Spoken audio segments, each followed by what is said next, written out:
Hello viewers, আসসালামু আলাইকুম। Welcome back to my channel. আপনারা দেখছেন অল বিডি টেক, সাথে আছি আমি ইব্রাহিম খলিল। আজকের টিউটোরিয়ালটির মাধ্যমে আমরা জানবো যে আপনার যে কারণগুলোর কারণ যে কারণে সুপার এক্সপ্রেস ফাইলও দেরি হতে পারে। মানে আপনি সঠিক সময়, আমরা জানি যে 2 দিনে সুপার এক্সপ্রেস ফাইল পাওয়া যায়, সুপার এক্সপ্রেস পাসপোর্ট পাওয়া যায়, কিন্তু কোন সমস্যার কারণে আপনি সুপার এক্সপ্রেস 2 দিনে পাবেন না। তো চলুন শুরু করা যাক।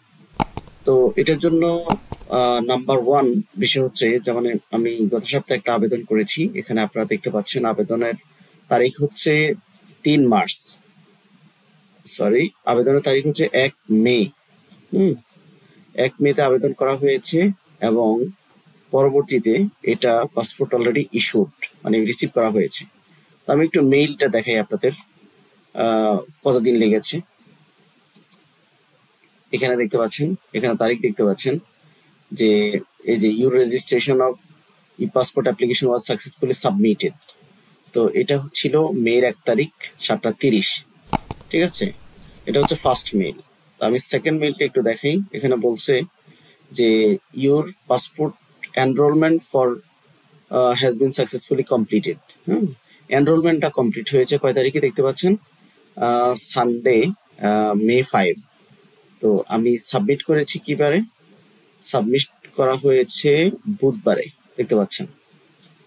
আর কিন্তু এনরোল করা হয়েছে, এই যে আপনার অ্যাপ্লিকেশন সাবমিট করা হয়েছে 1 তারিখ, কিন্তু এটা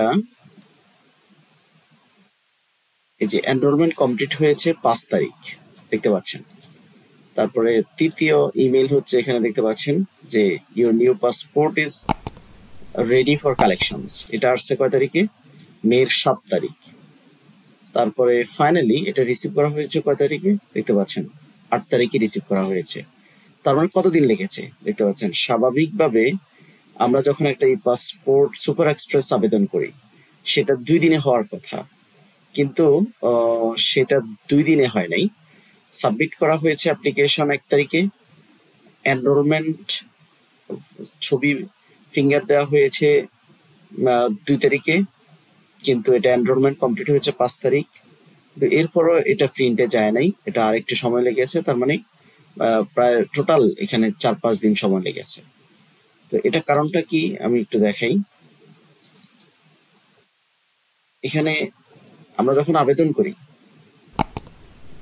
তখন তো আবেদনটা মূলত কি অবস্থায় থাকে, এখানে দেখতে পাচ্ছেন যে এক্সপ্রেস।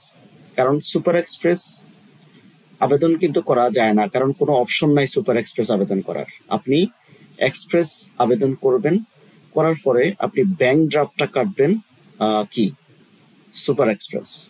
তো আমি এখানে দেখাই, কপিটা দেখাই, যে এখানে দেখতে পাচ্ছেন ডেলিভারি স্লিপ, যে ডেলিভারি স্লিপ, এবং এখানে সুপার এক্সপ্রেস লেখা। সো আপনি ওই যে ব্যাংকটা কাটবেন, 10,350 টাকা ব্যাংক কাটবেন।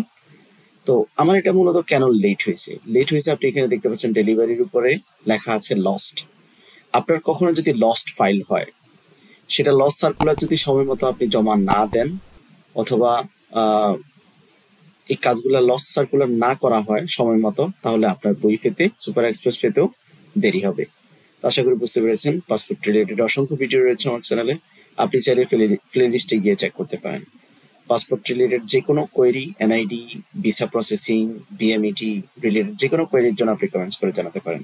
চ্যানেলটিতে নতুন হতে একটু অবশ্যই সাবস্ক্রাইব করে দিবেন, আর যদি ইতিমধ্যে সাবস্ক্রাইব করে থাকেন, থ্যাংক ইউ সো মাচ। আপনি চাইলে আমার ফেসবুক পেজে কানেক্ট থাকতে পারেন। ভালো থাকবেন সবাই, আসসালামু আলাইকুম।